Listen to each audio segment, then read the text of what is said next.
Yeah, Kanksh. What was the topic we discussed in the last class?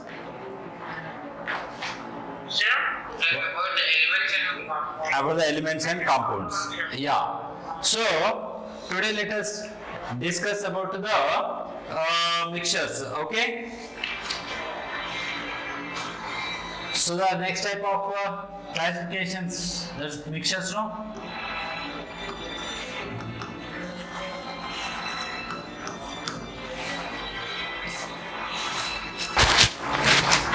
Okay, so here we are discussing about the pure substances and mixtures. So in the pure substance again classified into two types called as the elements and compounds. Yes, that is done. Now today we are going to discuss about the mixtures. Okay, what is a mixture? How can you define? Once again. So otherwise you can say that a substance formed by one or more elements or compounds is known as a mixture.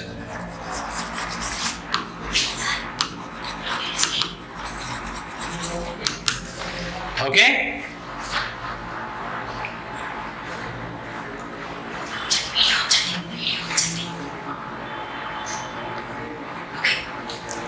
Read the definition, students. Okay, so a substance formed by one or more elements or compounds. Oh, sorry. So a substance formed by one or more elements or compounds, or you can say that a substance formed by one or more pure substances also you can say here. Okay, so pure substances. Okay, so pure substances are nothing but already we discussed that pure substances are elements and compounds. Okay, so you can define anyhow you wish. So a substance formed by one or more pure substances is known as a mixture, or we can say that a substance formed by the one or more elements or compounds is known as a mixture. Is this clear to you? Yeah. So here these mixtures are mainly classified into two types that you know. Okay, what are they? Yes, homogeneous and heterogeneous. Okay, so this is called as the homogeneous and heterogeneous. So now we discuss about the homogeneous first. See students here.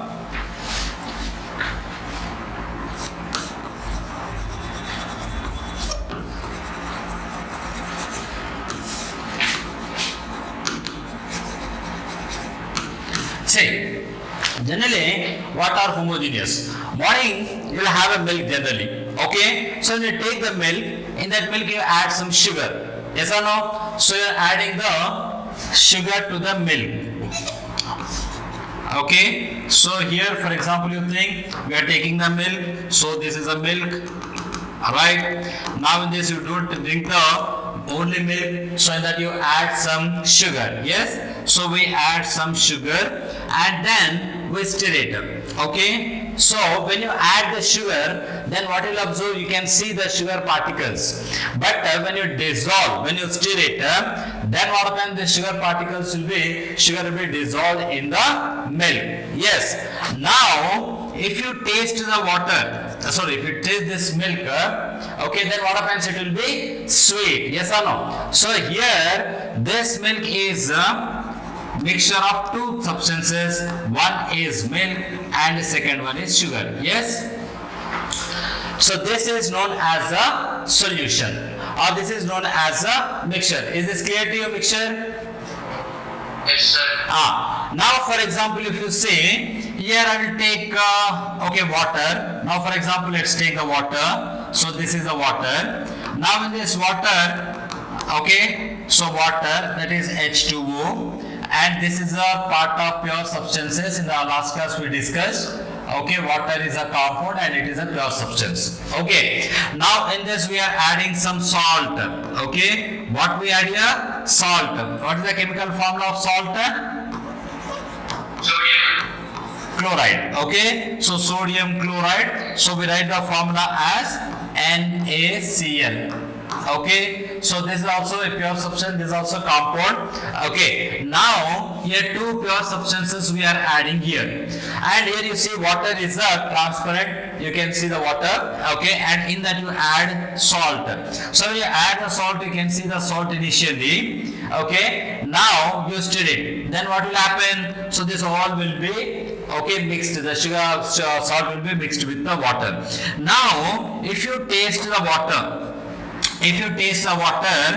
okay, from this salt solution, here you taste somewhere, here you take something. Okay, do you find any change in the taste of the solution? No, sir. No. So here if you taste after completely dissolving the salt, if you taste here, and if you take one drop from here, if you take one drop from here, and if you see the taste, so what you will observe is the taste remains the same throughout the solution. And here they are completely uniformly, the total salt is distributed uniformly completely with the water, and wherever you can see the taste remains same. So such type of solutions are called homogeneous solutions. Is this clear to you? Yes, sir. Homogeneous means what? A solution, a mixture in which two or more components are present and they are thoroughly mixed with each other, they are uniformly distributed throughout the solution. That is called as a homogeneous solutions. Okay, so here this homogeneous, for example, this solution if you take, it is also called as a true solution. What it is called as a? True solution. Okay, so generally when you take one true solution, for example salt solution, that is salt in water. So generally when you take this type of two solutions, in that if you take the two components of solution, in that generally one component will be larger in quantity and one component will be in lesser in quantity. Yes or no? Yeah, for example, if you are having a milk, just now I told you that if you are having some milk here, okay, so this is a milk, okay, now in this milk, for example, this is a hot milk and you have taken the, cup of milk. Now in this cup of milk, if you want to add the sugar, how much sugar will you add? Maybe 1 or 2 spoons, okay, so but for cup of milk, you don't add a cup of sugar, yes or no? So you'll be adding only 1 or 2 spoons of sugar. Okay, so you are adding only 1 or 2 spoons of sugar. So here 1 cup of milk. Okay, 1 cup of milk. You are adding only 1 or 2 spoons of sugar. Okay, so in this solution, 1 is in more quantity. So your milk is in more quantity, or we can say larger in quantity, and sugar is smaller or less in quantity. Yes or no? Yes. Right. Similarly, if you take the salt water also, okay, if you take the salt solution, this is called as a salt solution. So in the salt solution also, the salt is present in less quantity, okay, and water is present in more quantity. Is this clear? Yeah. So in a solution, the substance which is present relatively large in quantity, okay, which is relatively large in quantity. So in a solution, a substance which is more in quantity is called solvent. What it is called? Solvent. And a substance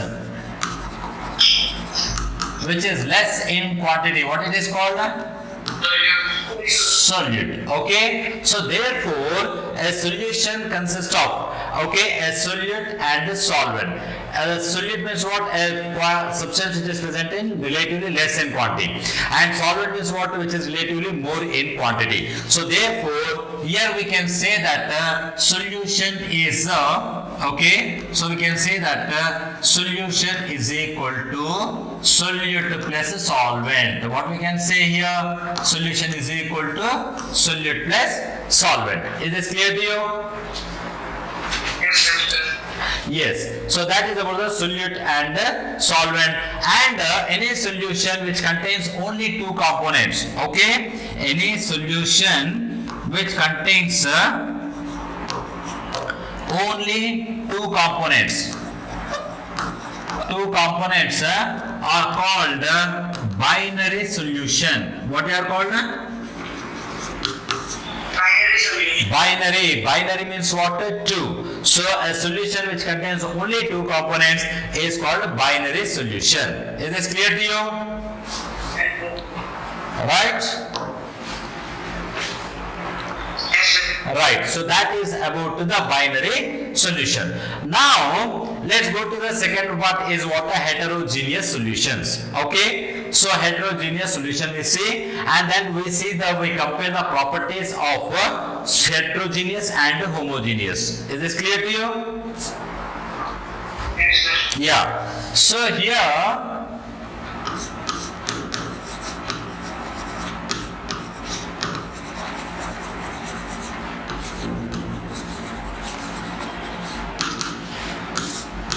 how can you define the heterogeneous solution? A solution. Suspension. Once again.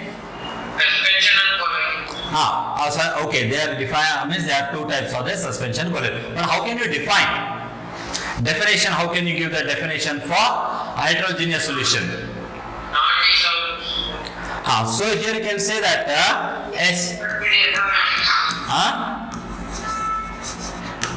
a solution in which components are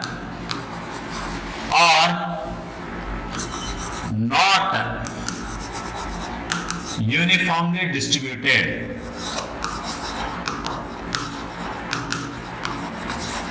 Okay, so here what say? A solution in which components are not uniformly distributed. What is mean the not uniformly distributed?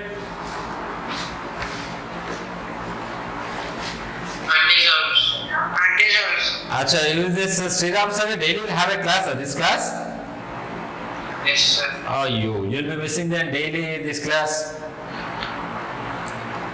Okay, no problem. Okay, you can join in your class, okay? So, a solution in which components are not uniformly distributed. So, not uniformly distributed means what? For example, can you say any example? Sand in water, sir. Yeah, sand in water. So, if you take the water, and in this, if you add the sand here, okay, so this is a sand, and when you stir it, so first it looks like there's like they're mixing, but you wait for some time. Then what you'll observe here? You'll be observe that the sand is settling down. Yes or no? Yes, sir. And if you take some water here, from here, if you take this part, then only you'll get the water here. Okay, and the sand particles are very, very less. And from here, if you take some water, then you can see that here the sand particles will be present in more quantity. Yes or no? So they are not equally distributed, not uniformly distributed. Such type of mixtures are called as a heterogeneous mixtures. Is this clear? Heterogeneous mixtures? Yes, sir. Yes. So these heterogeneous mixtures are classified into two types.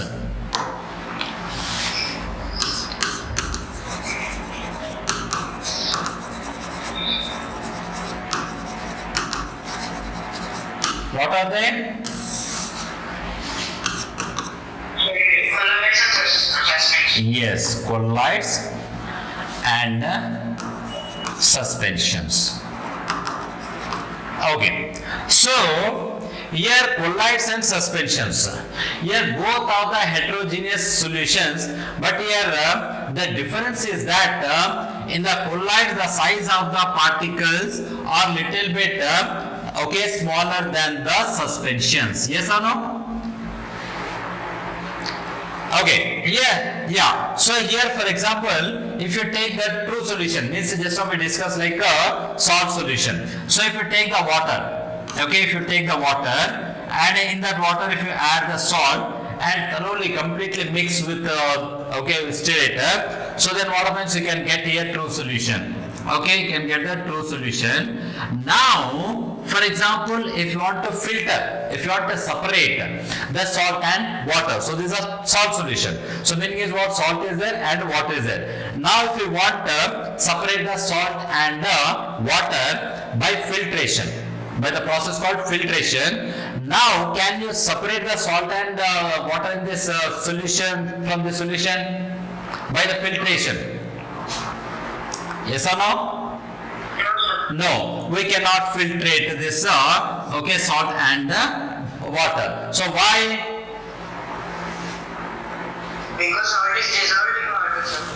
Salt is dissolved, and here the size of the solute particles okay becomes very very small in terms of nanometer. Okay, yes, salt generally actually what happens, it dissolves and also dissociates also, and the size of the particles will be up to nanometers. What is a nanometer? NM. NM stands for nanometer. So what will be the nanometer? Yes? Okay, so see here for example, I have 1 meter. Okay, so here, for example, you see, I have 1 meter. This is 1 meter. If this 1 meter, if I divide into 1000 parts, 1000 equal parts, then what do you call this is? Yes, 1 meter is divided into 1000 equal parts. Then what is called each equal part? Millimeter. So when you divide this 1 by 1000, okay, 1 divided by 1000. So what can we write 1 by 1000? 1000 can be as 10 to the power of 3. Yes or no? And this 10 to the power of 3 in the denominator, if I make it a numerator, then what it becomes here? 10 to the power of minus 3. Yes or no? So if 10 to the power of minus 3 meters means 1 meter, we are dividing into 1000 parts. So this is called millimeter. What it is called? Millimeter. So what I do is, if it is writing in meters, then you say millimeters. If in the kgs, then you write milli kg. Okay, like this. Okay, means milligrams. Yes or no? Okay. So that's what here. I'll remove the meter now, just for understanding. I told you. Okay. So now, if 10 to the power of minus 3 is there, that is called milli. Now this 10 to the power of millimeter, you know. Okay, millimeter is what on this in the scale. Okay, centimeters will be there. Each centimeter is divided into 10 equal parts, that is called as a millimeter. There's a small part, small okay gap between the two lines. That millimeter. Again that millimeter is divided into 1000 parts, you think. Again that millimeter is divided into 1000 parts. Then how can we write what is the value that becomes? This is millimeter. 10 to the power of minus 3 is called millimeter. Now again I am dividing with the 1000 here. Then what I'll get? Minus 6, very good. So 10 to the power of minus 6. And this is called what? Micrometer. What it is called? Micrometer. Now, so that small millimeter I am dividing into 1000 equal parts. So now that becomes a micro. Okay. Now, if I divide this also again 1000 parts. Now what can I write the value? That is nanometer. 10 to the power of minus 9 meter is called nanometer. Okay. So 1 meter is, we write 1 meter only, and 10 to the power of minus 3 meters we write millimeter, and 10 to the power of minus 6 meter we write micrometer, and 10 to the power of minus 9 is called nanometer. Means what?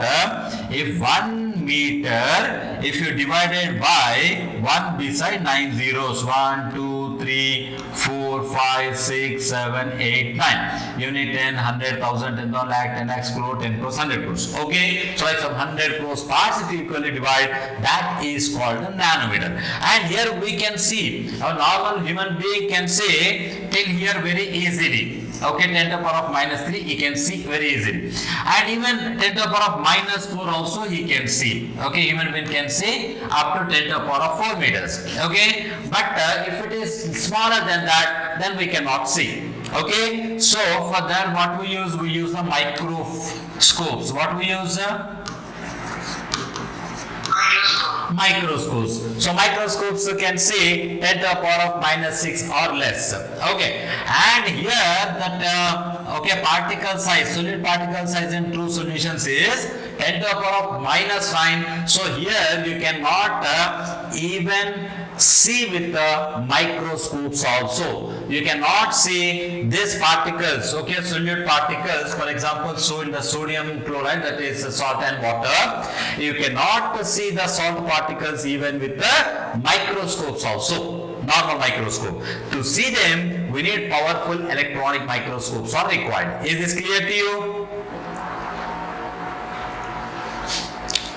So, such smaller these particles, such smaller these particles in the homogeneous solution. So homogeneous solution, that in true solutions, the particle size is very small, that's up to 10 to the power of minus 9 meters. So that is in nanometers. And even if you take a filter paper or any cloth also, then what happens, that will have the pores, no, the cloth and filter paper will have the small pores. So as this particle size is very smaller than that okay, pores, here what happens, that will be passing, okay, through this the solution total, it will be passed through the filter paper also. Okay, it passes through the filter paper also. So we cannot filtrate, okay, we cannot filter or we cannot separate the solute and the solvent from the true solutions. Is this clear to you?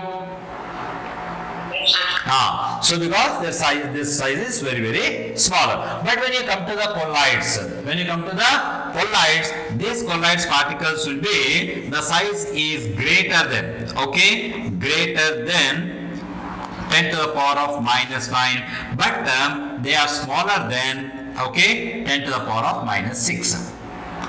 Okay, so the particle size, how much it will be? It will be greater than 10 to the power of minus 9. Means the particle size is bigger than the nanometers. Okay, but they are smaller than the micrometers. So the size ranges from 10 to the power of minus 6 to 10 to the power of minus 9. So the meaning is what? The particle size is, okay, of the suspensions, colloids is bigger than the, okay, true solutions. Is this clear to you?